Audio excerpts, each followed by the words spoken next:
माँ का गुस्सा। मनोज अपनी माँ से बहुत प्यार करता है। मनोज के पिताजी नहीं है। उसकी माँ हमेशा जब शादी की बात करती थी तब उसे डर लगता था। उसे लगता था कि उसकी पत्नी पता नहीं कैसी आ जाए और माँ बेटे को अलग कर दे।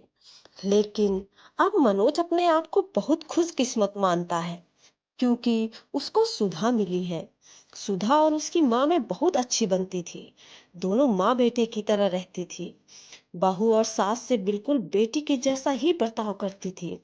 बेटी की तरह रूठ जाती थी और जिद करके अपनी बात मनवा लेती थी। मनोज एक इकलौता बेटा है। मनोज के पिताजी नहीं है। मनोज की आर्थिक स्थिति इतनी अच्छी नहीं है, लेकिन घर में शांति और प्यार होने के कारण वह मेहनत करके अच्छे से अपना घर चला रहा है। बहू और सास की इस जोड़ी की चर्चा अब मोहल्ले, रिश्तेदार में भी होने लगी है। इनकी मिसाल दी जाने लगी है। लेकिन मनोज को नहीं पता था कि ऐसा कुछ होने वाला है। शायद दुनिया वालों की नजर लग गई थी सास बहू के इस जोड़ी को। एक शाम अचानक मनोज की माँ मनोज को जोर से चिल्लाकर कमरे से बाहर बुलाती है। मनोज आता है और पूछता है, क्या हुआ माँ, क्यों चिल्ला रही हो? मनोज की माँ बोलती है कि तेरी पत्नी को समझा ले। अब बस बहुत हो गया। मैं इतने दिन से चुप रही, लेकिन अब मुझसे नहीं होता। वो हर बात में मुझसे जिद करती है। इतने में बहू भी कमरे से आकर माँ से पूछती है, क्या हुआ माँ जी, आप क्यों परेशान है? माँ कहती है, तू चुप कर, मुझे तुझसे बात नहीं करनी है। बहू कहती है, क्या हुआ, मुझसे कुछ गलती हुई है क्या?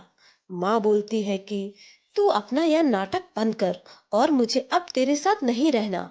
माँ कहती है, बेटा तू मुझे गांव छोड़ा। मनोज बोलता है, वहाँ कौन है और वहाँ क्या करोगी? माँ कहती है, वहाँ मेरा भाई है और मैं मजदूरी कर लूंगी, लेकिन अब इसके साथ नहीं रहूंगी। अब मुझे बची हुई जिंदगी वही गुजारनी है।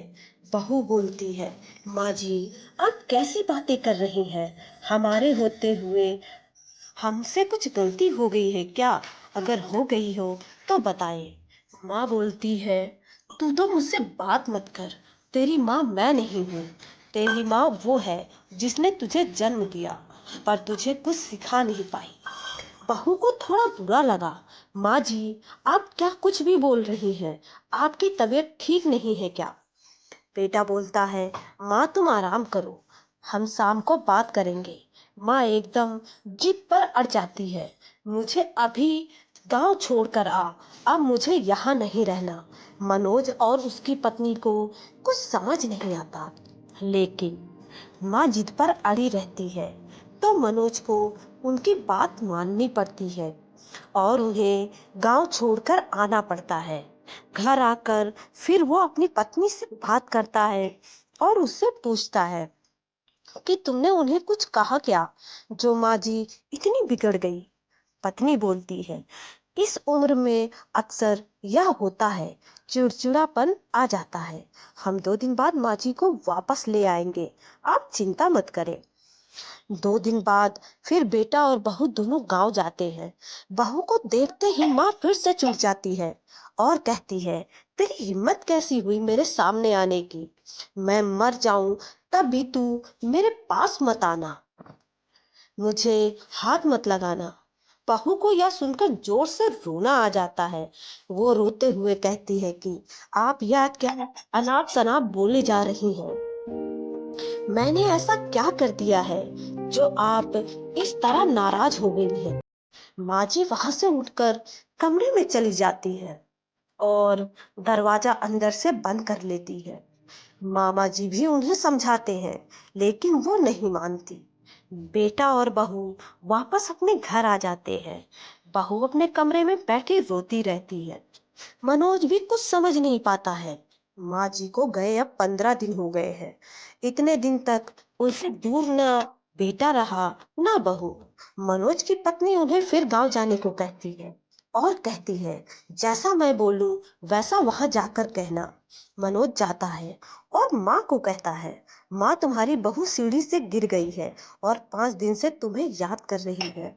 माँ एकदम से बोलती है, क्या 5 दिन और तू अब बता रहा है। वो फटाफट तैयार होकर मनोज के साथ वापस आ जाती है। साथ में मामा जी भी आते हैं।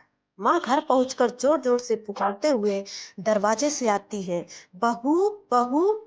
और बहू के कमरे में जाकर बिस्तर पर सोई हुई बहू के गले लग जाती है और रोने लगती है। बहू भी माँ जी से मिलकर रोती है।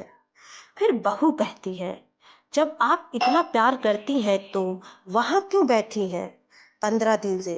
माँ जी कहती है, तुमने झूठ बोलकर मुझे बुलाया है। हाँ, पर पहले यह बताओ, आप ऐसा बर्ताव क्यों कर रही थी। आपको मेरी कसम। माँ जी बहू के फिर गले लगती है और कहती है, बेटा, उस दिन जब मैं मंदिर से आई तो मैंने तुम्हारी और मनोज की बातें सुन ली। तुम बोल रही थी कि अभी हम बच्चा नहीं कर सकते क्योंकि उसकी ठीक से परवरिश नहीं कर पाएंगे। मैं तुम दोनों पर बोझ बन गई। मेरी वजह से तुम ना जाने कितनी चीजों से समझौता कर रहे, इसलिए मैंने यह नाटक किया ताकि तुम दोनों यहाँ रहो और अपनी जिंदगी, अपने सपने और अपने बच्चे को इस दुनिया में ला सको। मैं अब कितने दिन रहूंगी। बहू और मनोज दोनों भी माँ जी की बातें सुनकर रोने लगे। बहू बोलती है, अगर आप दोबारा ऐसा करेंगी तो हम कभी अपना बच्चा नहीं करेंगे। मनोज कहता है, माँ अब तुम भी यहीं रहोगी और दादी भी बनोगी। हम साथ रहेंगे तो सब अच्छा होगा। फिर माँ जी वहीं अपने बेटा और बहू के साथ फिर से रहने लगी। मनोज और सुधा उनका ख्याल रखते हैं। धीरे धीरे मनोज के काम में तरक्की हो रही है। अब माँ जी की दादी बनने की तमन्ना भी जल्द ही पूरी हो जाएगी। प्रेम हो तो सब मुश्किलों का हल निकल ही जाता है। आपको यह कहानी कैसी लगी, हमें कमेंट करके जरूर बताएं।